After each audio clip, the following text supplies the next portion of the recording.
The more information is revealed about the up-and-coming Vampire Bloodlines 2, the more hesitant I am to offer any hope with respect to this project. Because recently, the other day to be specific, the developer offered some insights as well as some footage, and it was, again, disappointing to say the least. The game is apparently in post-alpha development, and a lot could happen between post-alpha development and release, but there are so many things that just didn't sit right with me. And having taken inventory of the comments underneath the video, which I will link in the description, that is the video at the World of Darkness channel, it is somewhat disconcerting. There are many things we could talk about. The stiffness of the facial animations, as well as how the lines were read out. It just didn't look very polished. Again, post-alpha, some things could change. The story doesn't sound very convincing. You're an elder called Fire, a strange name, spelled P-H-Y-E-R, that has a thin blood trapped within you, apparently. And it very much sounds like a gimmick. Or perhaps, to put it more bluntly, it sounds very much like Cyberpunk 2077, in the sense that you have Johnny trapped in your head.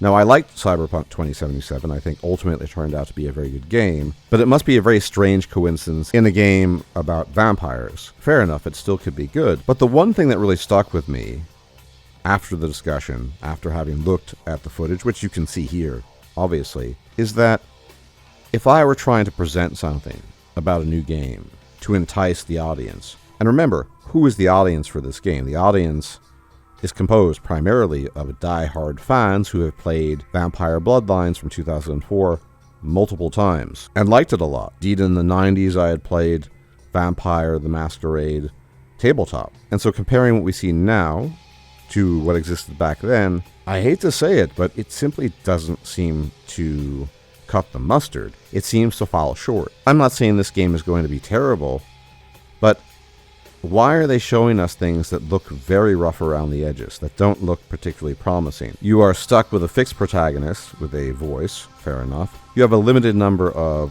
dialogue options. And remember, when it comes to voice protagonists, that necessarily means that you will have fewer dialogue options because voice protagonists cost more money.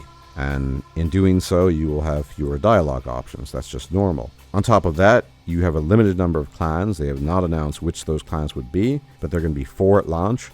And later on, apparently, they're going to tack on new ones in the form of DLC, which by today's standards does not surprise me a bit, but it's nonetheless disappointing. And the more and more they talk about it, and the more and more they show about it, the less promising it looks. It doesn't look like a game to get excited about, or to look forward to. In fact, virtually every comment I saw under that video was a mixture of hesitation, cynicism, fearful hope, reluctance, and the inevitable comparison between its predecessor, Vampire Bloodlines from 2004, and what they're showing to us now. Now, it's not entirely impossible that they turn this all around and everything looks amazing upon release. That doesn't seem likely. And my impression is that Paradox simply wants to push out a game that is vaguely related to Vampire Bloodlines, and it will be called Vampire Bloodlines 2, and that's enough. But it's very difficult, even though I'm trying and you're trying, to find something very positive to say about what's been presented to us thus far. We saw the combat trailer, which is okay, I guess. This had more dialogue, a little bit of the backstory, and it left me completely uninspired, as it did likely you as well.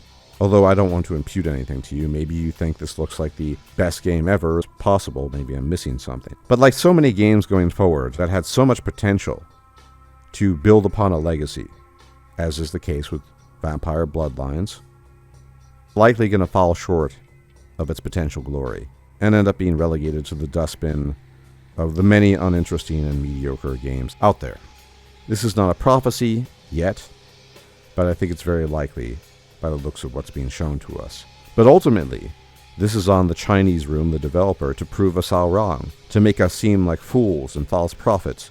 And so I retain the right to be made a fool about this. Perhaps all my speculation and quibbling amounts to naught, and this is a truly amazing successor to the original game. But based on what they've shown us, it's very hard to take that line of thought. So do let me know what you think about this in the comment section. But to me, it just looks very uninspired, very stiff, very unimpressive. The story seems bland. And at this point in time, I'd say the game very much looks like a write-off. So do let me know what you think. And as always, thank you for tuning in. If you like my content, you can hit the like button, share the video, subscribe, leave a comment. Really helps me out. And I'll check you out next time. Take care.